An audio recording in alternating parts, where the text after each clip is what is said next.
26 April আহ্বান করা হয়েছে। এ নিয়ে ইতিমধ্যে আপনারা অনেকেই বিভ্রান্ত হচ্ছেন, বিভ্রান্ত ছড়ানো হয়েছে।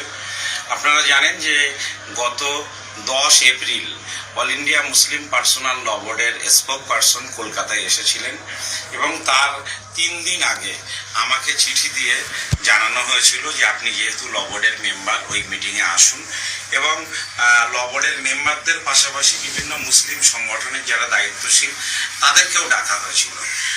সেখানে কারি ফজলুর রহমান সাহেবকে কনভেনার করা হলো, আর আমরা সবাই যারা আপনারা উপস্থিত আছি এর ভিতরে বেশিরভাগ আমাদের সবাইকে জয়েন্ট কনভেনার করা হলো। যেহেতু কারি সাহেব বৃদ্ধ মানুষ, কাজটা আমাদের করতে হবে এবং সেখানেই মিটিংয়ে সিদ্ধান্ত হয় যে 26 এপ্রিল ব্রিগেডে একটা মহাসমাবেশ হবে। অল ইন্ডিয়া মুসলিম পার্সোনাল ল বোর্ড দেশের প্রত্যেকটি বড় বড় শহরে সমাবেশ করার সিদ্ধান্ত নিয়েছে। তো ল বোর্ডের এই সিদ্ধান্ত জেনে আমরা স্পোক পার্সনকে অনুরোধ করেছিলাম যে কলকাতায় 26 তারিখে যে সমাবেশ হবে সেটা ব্রিগেডে করা হোক। উনি সিদ্ধান্ত নিলেন এবং আমাদের সামনে মিডিয়াকে ডেকে ঘোষণাও করলেন। আলহামদুলিল্লাহ, তার পরের দিন থেকে আমরা গোটা রাজ্য জুড়ে প্রচেষ্টা শুরু করেছি। প্রচেষ্টা চলছে। হাজার হাজার গাড়ি মানুষ ভাড়া করেছেন, বিভিন্ন জায়গায় হাজার হাজার মানুষ আসার জন্য তারা তৈরি হয়েছেন। আজকে হঠাৎ করে প্রোগ্রাম করতে গিয়ে মাগরিবের আগে একটা ভিডিও পেলাম, সেখানে কারি সাহেব আর কারি সাহেবের ছেলে দুজনে ভিডিওতে দেখা যাচ্ছে। তারা বলছেন, কারি ফজলুর রহমান সাহেব আর তার ছেলের নাম আমি জানি না, তো দুজন মিলে বসে আছেন। কারি সাহেব সেখানে বলছেন যে 26 তারিখের প্রোগ্রামটা করা হবে না। এটা আমি বোর্ডের सदर साहब के बोली थी যে বাংলা का हालत बहुत खराब है इसलिए प्रोग्राम नहीं होगा। কিন্তু আমরা দেখছি যে বাংলার অবস্থা আলহামদুলিল্লাহ যথেষ্ট ভালো এবং কোথাও কোনো রকম অপ্রীতিকর ঘটনা ঘটছে না। সারা রাজ্যে হাজার হাজার মানুষ তারা প্রতিবাদ করছে। আর ল বোর্ডের পক্ষ থেকে বলা হয়েছিল, আমরা আহ্বান করেছিলাম যে মানুষ সভা সমাবেশ করবেন, মিছিলটা করবেন না। সবাই আমাদের জন্য আমাদের কথা শুনে তারা মিছিল করেননি, তারা শান্তিপূর্ণ আন্দোলনের জন্য অপেক্ষা করছেন যে সবাই ব্রিগেডে আসবেন 26 তারিখ। ফলে এখন সবাই নিজেদের এলাকার বড় কর্মসূচিও তারা প্রত্যাহার করেছেন। সেই এখন কারি সাহেবের এই যে নিজের ব্যক্তিগত সিদ্ধান্ত কোনো কনভেনার কোনো কমিটিকে না জানিয়ে, আমরা যারা মুসলিম পার্সোনাল ল বোর্ডের সদস্য আমাদের জানাননি। সেদিন স্পোক পার্সনের উপস্থিতিতে এই সমস্ত ভাইদের যাদেরকে জয়েন্ট কনভেনার করা হয়েছিল আমাদের কাউকে জানানো হয়নি। উনি এককভাবে সিদ্ধান্ত নেবেন ঘরে বসে।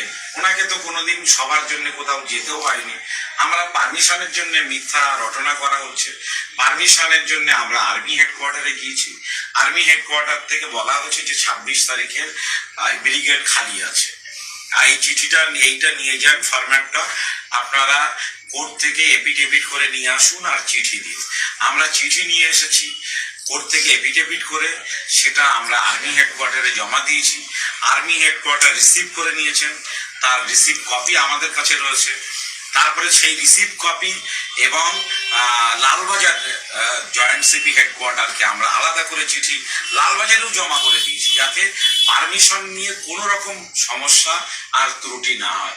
অথচ কোনো সমস্যার পরোয়া না করে, কারো সাথে আলোচনা না করে কারি সাহেব আর কারি সাহেবের ছেলে দুজন মিলে বসে ভিডিও বার্তা জারি করে দেবেন, এটা আমি মনে করছি যে এই কাজের যে দায়িত্ব, এই দায়িত্বের সঙ্গে বিশ্বাসঘাতকতা করা হয়েছে। আমরা এই মির্জাফরপনা কারি সাহেবের কাছ থেকে প্রত্যাশা করি, ছাত্র জীবন থেকে তাকে সম্মান করি। আমরা আশা করছি যে কারি সাহেব এটা বুঝবেন, বাংলার অবস্থাটা তিনি বুঝবেন। বাংলায় এটা মুসলমানদের আন্দোলন।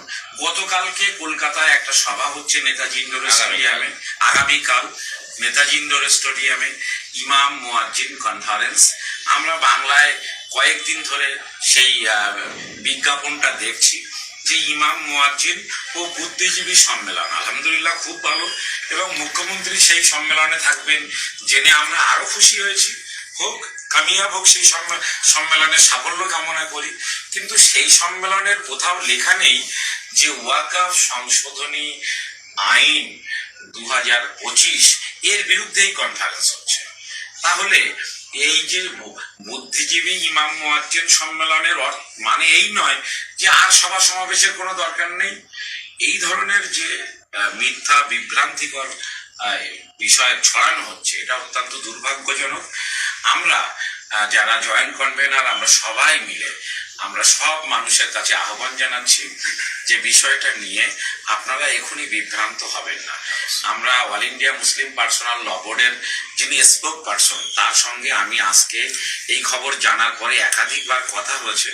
তিনি সবর করতে বলেছেন। তিনি all India Muslim personal law বোর্ডের প্রেসিডেন্ট সাহেব এবং সেক্রেটারি সাহেবের সঙ্গে বিষয়টা নিয়ে আলোচনা করছেন, কেন এই ধরনের একটা মিসগাইড করা হচ্ছে।